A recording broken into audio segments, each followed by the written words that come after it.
conservation de la nature est d'améliorer la capacité du gouvernement congolais de gérer les forêts en collaboration avec les autres parties prenantes, c'est-à-dire les populations locales, les peuples autochtones et les concessionnaires. Donc, les résultats sur le terrain sont multiples parce qu'on travaille à plusieurs niveaux, à Kinshasa et dans 3 provinces pilotes, Bandundu, Équateur et Oriental.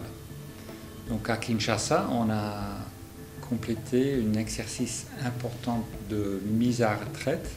On a déjà mis à retraite 1700 personnes qui avaient le droit de partir et on est en train de mettre à retraite encore 1000 personnes qui sont des cadres de commandement.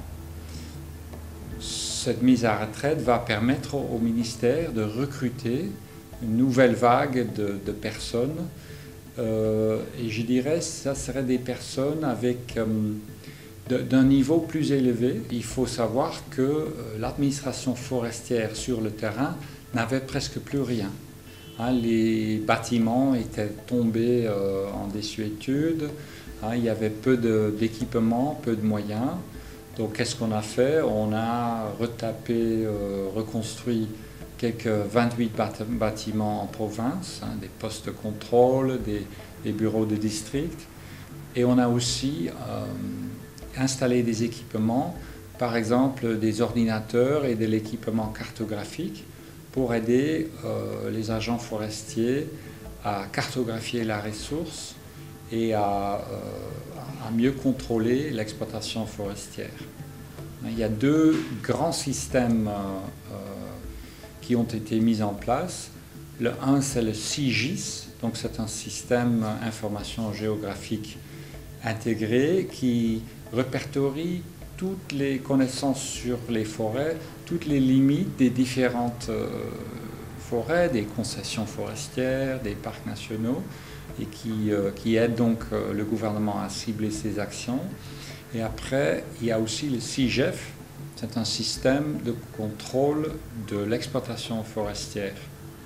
Le CIGEF, qui opère sous un programme qu'on appelle le programme de contrôle de la production et la commercialisation du bois, a déjà eu des résultats importants l'année passée, parce qu'on a identifié pour la saisie plus de 130 000 mètres cubes de grumes illégales. Donc c'est une augmentation importante par rapport à l'année précédente, quand ce montant c'était que quelques 10 000. En même temps, on a commencé à faire des formations en gestion managériale, financière, des formations aussi en gestion des ressources humaines pour améliorer la capacité du ministère de faire son travail. On a aussi beaucoup travaillé avec les populations locales dans les 3 provinces. On a par exemple fait jusqu'à maintenant quelques 63 micro-projets pour un montant de plus de 1,3 million de dollars dans beaucoup de domaines. Et par exemple, c'est des semis améliorés, c'est de l'aviculture, c'est pisciculture.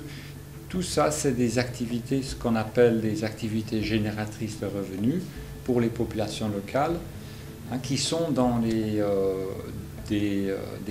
paysages de conservation où il y a un objectif de conservation de la nature importante. Et donc, l'idée, c'est que ces activités génératrices de revenus vont remplacer des activités destructrices de la forêt et de la faune, c'est-à-dire l'agriculture sur brûlis et le braconnage, surtout le braconnage des espèces protégées comme l'okapi, l'éléphant et les grands singes, les chimpanzés, les bonobos et les gorilles. Un résultat dont nous sommes particulièrement fiers, c'est la facilitation de la négociation des cahiers des charges sociales avec les populations locales dans les concessions forestières. Vous savez, en RDC, comme dans beaucoup d'autres pays d'Afrique centrale, l'exploitation forestière a très peu bénéficié aux populations locales et aux peuples autochtones. Et dans certains cas, leur mode de vie ont même été très négativement impactés par cette activité. Donc le code forestier de la RDC prévoit un partage des bénéfices de l'exploitation forestière, l'exploitation du bois, avec les populations locales, de par ce qu'on appelle les clauses sociales des cahiers de charges des concessions forestières. Et ces clauses sociales sont négociées entre les populations locales et les concessionnaires. Le projet a aussi mis en place des structures de concertation entre l'administration et les populations et la société civile.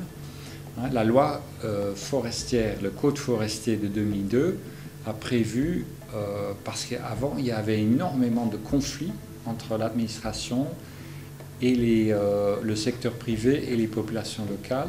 Donc ce code forestier a prévu la mise en place des structures de concertation comme les conseils consultatifs provinciaux. Donc le gouvernement, avec le financement du projet, a passé des contrats avec des ONG, des organisations non gouvernementales locales, comme la RRN, le réseau des ressources naturelles, pour animer ces conseils consultatifs et pour améliorer la vulgarisation des textes réglementaires concernant la forêt.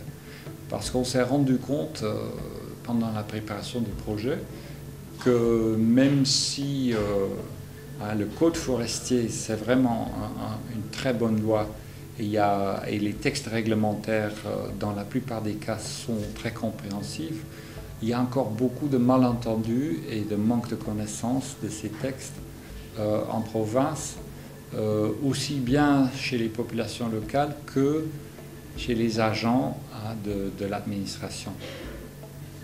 Vous savez, on est dans une période où la décentralisation se met en place.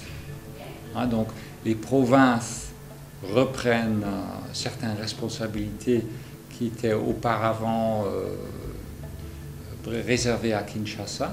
Et donc on aide aussi les gouvernements provinciaux, Bandundu, Équateur et Oriental, à adopter ces nouvelles responsabilités qu'ils ont acquises pour gérer la forêt. Il y a une autre partie du projet qui concerne la conservation de la nature. Et plus spécifiquement, le parc national de la Maipo, qui se trouve à l'est du pays, à cheval sur les provinces de Maniema, Oriental et Kivu. Et dans ce parc national, il y a des anciens rebelles qui s'appellent des Simba et qui ont indiqué à l'administration qu'ils sont fatigués et qui veulent sortir de la forêt, ce qui est vraiment une bonne chose pour la nature parce que dans le parc national, ces gens sont en train de faire le braconnage, les mines artisanales et des autres activités qui endommagent ce parc national. Ce parc qui fait partie de l'héritage mondial. Ce parc il est reconnu comme un des 5 sites du patrimoine mondial de l'UNESCO présent en RDC. Donc on a fait une étude de la population à l'intérieur du parc. Les administrations locales ont cherché auprès des chefs coutumiers des terres pour la réinstallation de ces personnes. Et il y a un consortium d'ONG qui a été embauché par le gouvernement qui est en train de mener les négociations avec les rebelles. Et bien sûr, on a aussi impliqué le programme national de démobilisation, désarmement et réintégration pour faire ça selon les règles qui sont acceptées au niveau national pour ce genre d'opération.